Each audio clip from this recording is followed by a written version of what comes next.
দেখ ফুটো, হ্যাঁ মানছি কালকে আমাদের ভিতরে একটু ঝামেলা হয়েছিল, কিন্তু সামান্য একটু ঝামেলার জন্য তুই ক্লাব ছেড়ে বেরিয়ে এসে কি ঠিক করেছিস বল?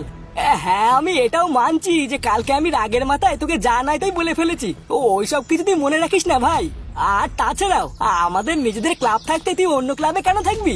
চল আমরা আবার আগের মতো নিজেদের ক্লাবে ফিরে যাই। নিজেদের ক্লাব? কোনটা আমাদের নিজেদের ক্লাব?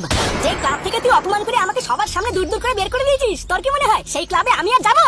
আজকের থেকে না আমি তোদেরকে চিনি আর না তোদের এই বালসার ক্লাবকে চিনি, বুঝলি? তোদেরকে আমি কালকে বলেছিলাম না এই ফুটো ইটের জবা পাথর দিয়ে দেবে, এবার দেখেছিস তো এক রাতে এই ফুটো কি করতে পারে। তুই রাগ করিস না ফুটো, দেখেছিস তো পল্টুদা নিজে তোকে নিতে এসেছে। চল আমরা আবার আগের মতন একসাথে থাকবো। এই ফুটো মানে ভোদার বলতে ফুটো বলে কাকে ডাকছিস? ফুটো মাস্তান বল, ফুটো মাস্তান। বোকাচোদা, এটা তোদের এই বালের বালসের ক্লাব না, যা নাই তাই বলবি। এটা আমার ক্লাব, এখানে সম্মান দিয়ে কথা বল। সামান্য একটা ঘটনা নিয়ে ফালতু ঝামেলা বাড়িস না ফুটো, চল আমাদের সাথে আবার ফিরে চল।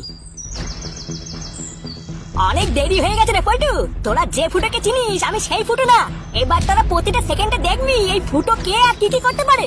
যে ক্লাবের জোর দেখিয়ে আমাকে ক্লাব থেকে অপমান করে বের করে দিয়েছিস, সেই ক্লাব যদি আমি গোড়া থেকে উপরে দিতে না পারি, আমার নাম ফুটো মাস্তান না। তাই যদি তোরা তোদের এই বালের ক্লাব আর নিজেদের ভালো চাস, তাহলে এখানে দাঁড়িয়ে না থেকে এখন এখান থেকে বেরিয়ে যা। এই চলো পল্টুদা, এখানে ফালতু দাঁড়িয়ে অপমানিত হওয়ার থেকে এখান থেকে চলে যাই। হ্যাঁ ঠিকই বলেছিস, চল।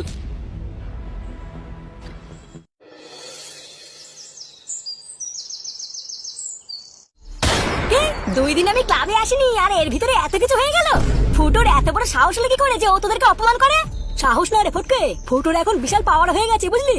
আমাদেরকে তো প্রথমে দারোয়ান ক্লাবে ঢুকে দিচ্ছিল না, তারপরে অনেক কষ্টে ঢুকেছি।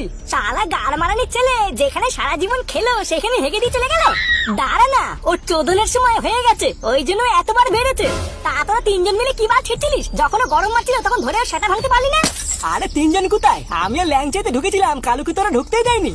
ক্লাবের ভিতরে শুধু আমি আর ল্যাংচা, আর পুরো ক্লাবটা পুরো গুন্ডায় ভরা, বুঝলি? ওইখানে কিছু বলার আগে না 10 বার ভেবে বলতে হবে।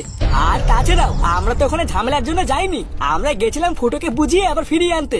এই দেখ পল্টু, ওইসব বুঝি টুঝি না কিছু হবে না, বুঝলি? ঘরের ছেলে পেলে বিগড়ে গেলে না ধরে সেটা ভাঙা চোদন দিতে হয়।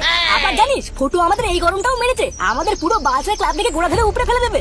কত বড় সাহস দেখেছিস? মুখের উপরে বলছে কিনা আমাদের পুরো ক্লাবটাই উড়িয়ে দেবে। তাই নাকি? ভোদাই ক্লাব উড়াবে, ওর সাথে দম আছে, মেরে গাল ভেঙে দেবো না। ওই লেওয়াটার কপাল খুব ভালো, বুঝলি? যে ওখানে আমি ছিলাম না, ওখানে যদি আমি থাকতাম না ওইখানে ওর গোষ্ঠীর খুব ভেঙে দিতাম। না রে ফটকে, ব্যাপারটা আমি যতটা সহজ সরল ভেবেছিলাম অতটাও সহজ সরল না। নিজেদের ভিতরে সামান্য একটু ঝামেলার জন্য যে ফুটোর মতন ছেলে রাতারাতি এরকম একটা রূপ নেবে আমি কখনো ভাবতেই পারিনি।